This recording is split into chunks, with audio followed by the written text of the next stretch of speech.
প্রাচীনকাল থেকেই অতিথি আপ্যায়নে চিকেন কোরমা ব্যবহার করা হয়ে থাকে।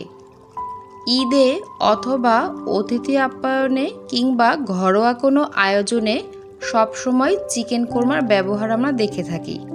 সুপ্রিয় দর্শক, আসসালামু আলাইকুম। আজ আপনাদের সাথে শেয়ার করছি চিকেন কোরমার অত্যন্ত সহজ একটি রেসিপি।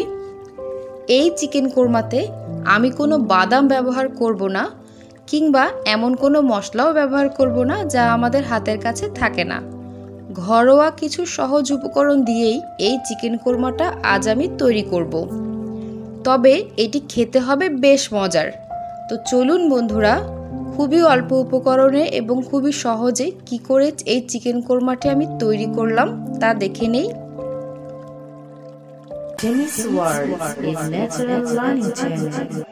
প্রথমে চুলায় একটি কড়াই দিয়ে এতে আমি পরিমাণ মতো বাটার দিয়ে দিচ্ছি।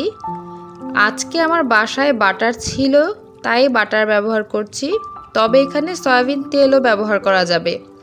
দিচ্ছি 2 টুকরা দারচিনি, 2টো এলাচ, 2টো লবঙ্গ আর 2টো তেজপাতা। বাটারের সাথে ভালো করে ভেজে নিচ্ছি। কিছুক্ষণ ভাজা হয়ে গেলে এতে এবার হাফ কাপ পরিমাণ পেঁয়াজ কুচি দিচ্ছি। পেঁয়াজ কুচিটা নেড়ে চেড়ে একটু বাদামি করে ভেজে নিতে হবে। পেঁয়াজটা কিছুক্ষণ ভাজা হয়ে গেলে 1 চা চামচ করে দিচ্ছি রসুন বাটা, আদা বাটা, পেঁয়াজ বাটা। হাফ চামচ করে দিচ্ছি গরম মশলা বাটা, জয়ফল জয়ত্রী বাটা, পোস্তদানা বাটা দিয়ে মশলার সাথে ভালোভাবে মিশিয়ে নিচ্ছি।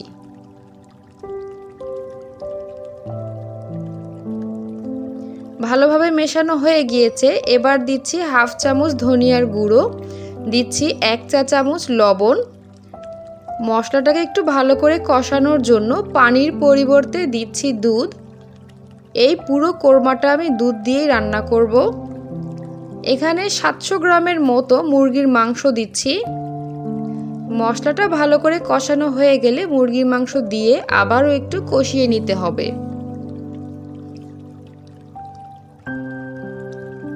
3 চা চামচ পরিমাণ চিনি ব্যবহার করছি। কোরমাটা মিষ্টি মিষ্টি খেতেই বেশি ভালো লাগে। আজকে এই রান্নাটা আমি একেবারে অল্প উপকরণ এবং খুবই সহজভাবে তৈরি করে দেখাবো। ঢাকনা দিয়ে ঢেকে দিচ্ছি কষানোর জন্য।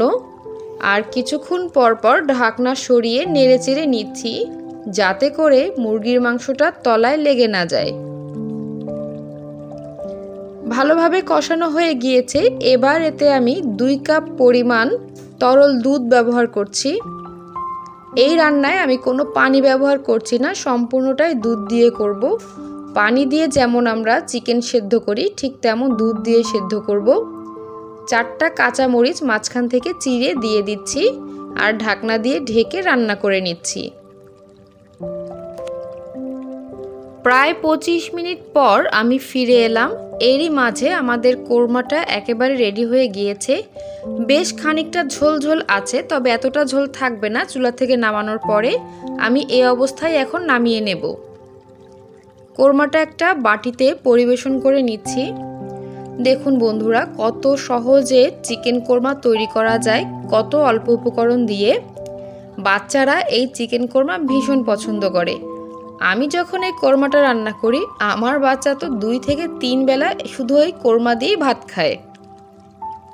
প্রিয় বন্ধুরা, চেষ্টা করেছি খুবই অল্প উপকরণে খুবই সহজ করে একটি কোরমার রেসিপি শেয়ার করার জন্য। যদি আপনাদের এতটুকু উপকার হয় অথবা এতটুকু ভালো লাগে তাহলে প্লিজ আমার চ্যানেলটি সাবস্ক্রাইব করে থাকবেন। আজকে এ পর্যন্তই। আল্লাহ হাফেজ।